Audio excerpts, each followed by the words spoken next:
Mm-mm-mm. All right. Good morning, peer structure traders. Today is October 20th, 2021. Today we'll be going over S&P 500, gold, and also oil for you guys. I'll be giving you guys some of the major levels here on S&P. Wendy will be going over her minor levels that she has up on her chart, and then we will go over gold and also oil. So again, if you guys do like these videos, please go ahead and smash that like button. If you guys are not subscribed to the channel yet, please go ahead and subscribe. Any questions you guys got, feel free to pop them in here on YouTube. We would love to get back to you guys. But with that said, let's go ahead and jump into it. So for S&P 500, we didn't necessarily find support right at 45.0875. Instead, we pulled down to a little bit of a deeper level of ours, 45.0450. Bounced right off that area, and you can see slowly started to grind right back up. I do think maybe you may attempt right around these 16 to 1750s as my first area of resistance. And then above that, it's going to be 45.20 for me. All the way up, I do got another level right around 45.30.75 as more of a continuation for the bull trend and an extended level that we're looking out for too as well. So we'll see if we get there. But underneath my 45.0450, next level down 45.01 is going to be the support underneath. So we'll see what happens on S&P. But with that said, I'm going to hand it over to Wendy. She'll be giving you guys some of the minor levels. Good morning. Good morning. Okay, here we go. We are going to talk about these minor levels. They might be minor, but they are mighty.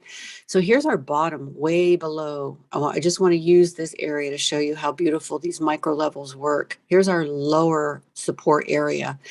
And here is our micro peak one right here. I didn't use this one. I used this one because it's just a bit above it.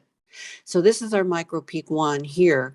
See how it broke up with purpose? That's what I mean when it breaks up with a purpose and then comes back down and uses it as support.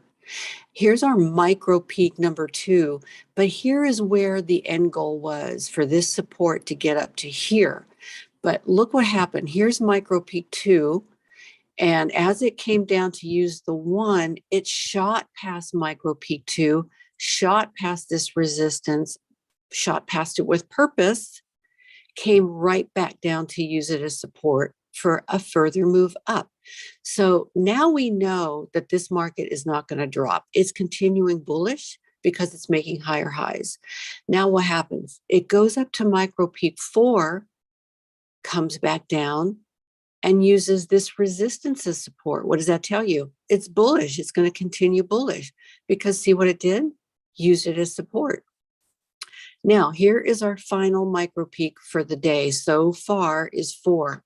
It used it as support, but not the way I like to see it. Remember down here, we want it to pop with purpose. It has not done that. I am anticipating this to go to this, maybe through it, and come back down and use the support. This will be my trade area right here, if I don't do any minor ones in between. But if you want a good trade, if you want one for more than 2 points, this is what you want. You want it to break up with a purpose, come back down and use it as support. If for some reason this market just rips, then what you want to do is use this area as well. So these 2 areas are your areas for long for the continuation move. And otherwise, it's got a long way to go before it becomes bearish. So if you're going to short, you're fading it. Stick with trends, go for the long here or possibly here. All right, my friend, that's our micro peak strategy. I'm going to pass it on to you for oil and gold. Good job. Good job. All right, let's go ahead and bring this back up for you guys. So let's pull up gold, take a look at what's going on.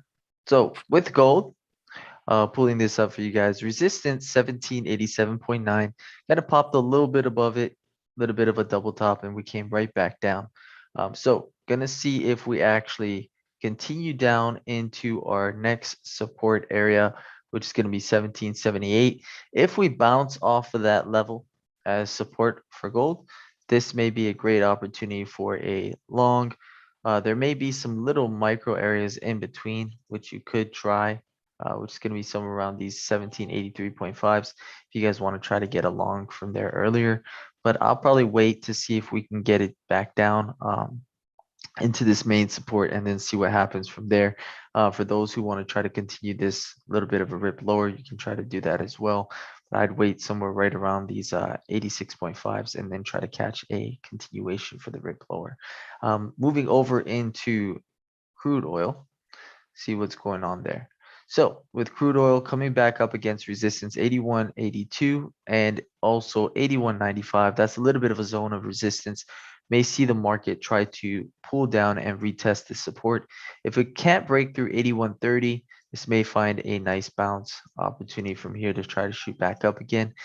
If not, again, you can see support down here, 80.84. Market just kind of ripped through overnight, went all the way down to a nice main support, bounce right off that level, and then came right back up. So we'll see what happens. Support again, 81.30 and then 80.84 as the areas for the bounce. For those who want to continue this rip lower, this is kind of the area you're looking at, 81.82 and 81.95. But with that said, guys, that wraps it up for S&P 500, gold, and also oil. Hopefully you guys enjoyed that. But let's go ahead and prepare for the open.